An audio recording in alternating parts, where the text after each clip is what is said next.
Are you ready for this? Oh yeah. What's the most exciting part for you? Probably getting promoted. Yeah, the whole thing. It's a big day for the 5th graders at Round Top Elementary. Best 5th grade ever. Round Top 2013-2014. Not just that their hard work throughout the year has allowed them to advance to middle school, these students dared to dream. Their collective dream was to have a certain person address them at their promotion ceremony. Hello, how are you? Thank you so much. What's going on, leaders? USC women's basketball coach Dawn Staley is admittedly not a huge fan of public speaking. She was convinced to visit Round Top after receiving letters of request from each of the over 150 students that make up the 5th grade class. I want to thank you for your letters because I get asked to speak at a lot of things, and speaking isn't one of the things that I really like to do. So more times than not, I say no. But how can I turn down 150 5th grade students who use such big words and persuaded me to come speak to your promotion ceremony? I know that we have some future lawyers and judges and coaches, you know, right here in this class, because your words from your letters prove that you're going to be, you know, tremendous leaders in our community, and I commend you and I congratulate you all. But what I want to talk to you today about, and it's, you know, it's about my life and how I became what I am today. And I think as 5th graders and young people who are going to middle school, you are at a really crossroad in your life. Middle school is probably the hardest age, you know, to navigate through. But it's probably not going to be as hard as it is for most, because you have a basis. You have had great teachers, and they've instilled those leadership and character that you live by each and every day once you're in this setting. So you should be all right, you know. But you're not gonna make every right decision.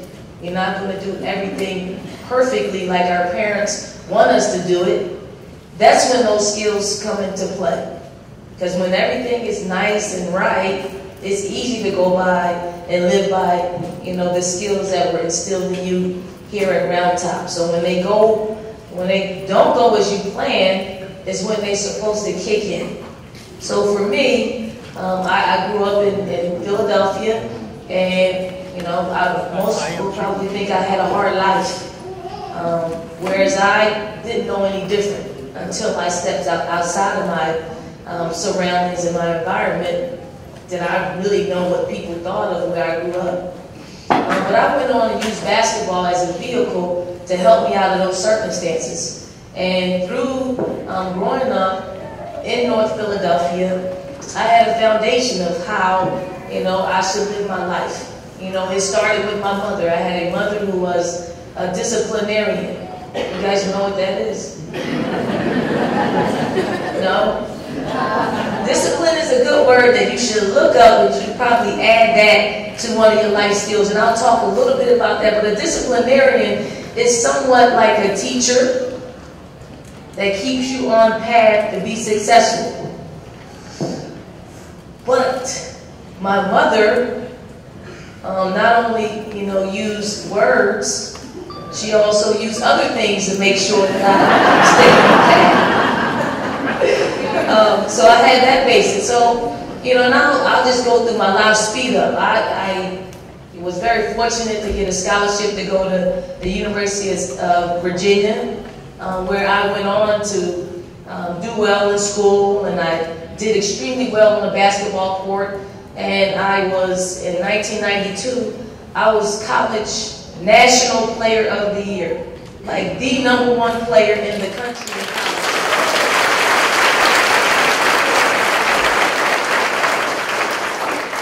So it was a feat that I was very proud of. But in that same year, I tried out for the 1992 Olympic team. I tried out. I got cut. Right? So everything didn't go as planned. You know, it was my plan to be an Olympian, to be a gold medalist. That was one of my lifelong dreams. And I had the wonderful opportunity to do it in 1992. Yet, the committee thought I wasn't good enough to be on that team. They told me there were 2 strikes against why I did not make that team. One was I didn't have enough international experience. And the second one was I was too short. So, that was a crossroad in my life. I could either, look at the committee and, say some things, do some things that may hurt my chances of becoming an Olympian, but I chose to use those things like perseverance, okay? I had the courage to get back on my feet and continue to continue my career by getting more international experience. So I went over to Spain, I went over to Italy, I went to Brazil to put myself in a position that the next time I'm able to try out for an Olympic team, I make it. And I'm over in Spain, and they don't speak English there. I don't speak Spanish. And I lived out of my suitcase every single day. So I would wash my clothes, fold them up, and put them back in the suitcase. Now I had dressers and drawers, and I could have easily unpacked, but I didn't like it over there. The only reason why I was there was to gain international experience by playing basketball in their professional league. But one Sunday, which was our off day, I did something that, I normally do, which is watch movies. And you guys are probably a little bit too young to know these movies. Maybe your parents know them. But there were these movies called House Party. House Party 1, House Party 2, and House Party 3. Well, I learned a life motto from House Party 2. It is something that I live by. It's something that anytime I speak to, any young people, I pass this on. Because it's very simplistic, it's simple, but yet it's powerful. So I'm watching this movie, and it's about 2 guys. Their characters are kid and play. They're rappers, they're musicians, but they were in college. And they wanted to play around and party and do some other things besides go to class. So the professor told them, you have to do what you don't want to do to get what you want. So I was really complaining about being overseas and being away from my family, and having to call home. And there was no internet, there was no Skyping, no FaceTiming. It was just phones. So I had a difficult time just staying there. It didn't make sense besides getting that international experience. But when I looked at that movie, it made sense to me. You have to do what you don't want to do to get what you want. I wanted to be an Olympian. I wanted to be a gold medalist. Yet I didn't want to be overseas. But I did it. Like you guys right now, how many of you guys love to get up in the morning and come to school? Right? That's not bad. You guys are honest. How many of you guys like to study for exams and do papers? Right. Well, how many of you guys love to be in this place right now at your promotional ceremony?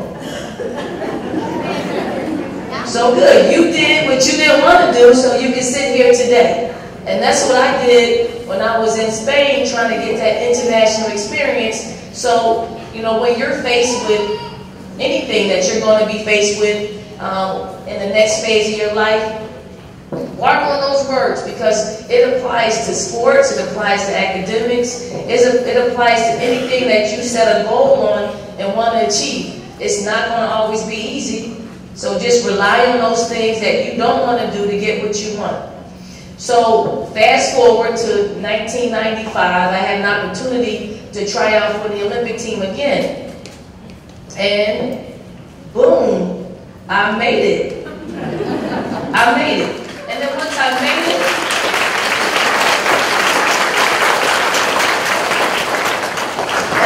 wanted to experience being at the Olympics and being a gold medalist once. That's all I wanted was an opportunity to do that, a goal that I wanted to just check off. But what I did was I made myself valuable to USA Basketball. And when you make yourself valuable to something, okay, you're an asset. They're going to want you to continue to come back. So in every situation that you're in, whether that's in a classroom, whether that's on the playground, whether that's at home, whatever situation that you're in, make the most out of it. Make yourself valuable. So when that was actually 1996. So when the 2000 Olympics rolled around, my value to the USA Basketball made them pick me up again. So I became a two-time Olympian at that time. And then fast forward 4 years later, in 2004, my stock was still high. They wanted me to participate in another Olympics. So, you know, for me, the disappointment in 1992 when I got cut, if I had known it was going to turn out as is, I would not have been as disappointed. So I want to thank you so much for having me, and I appreciate you, and I want to wish you well, you know, in the next stage of your life. Words and a lesson to be acknowledged by all, especially those future aviators of Round Top Elementary. And to those 150 or so students who dared to act on a dream, their letters were returned to sender, each signed by Coach Don Staley.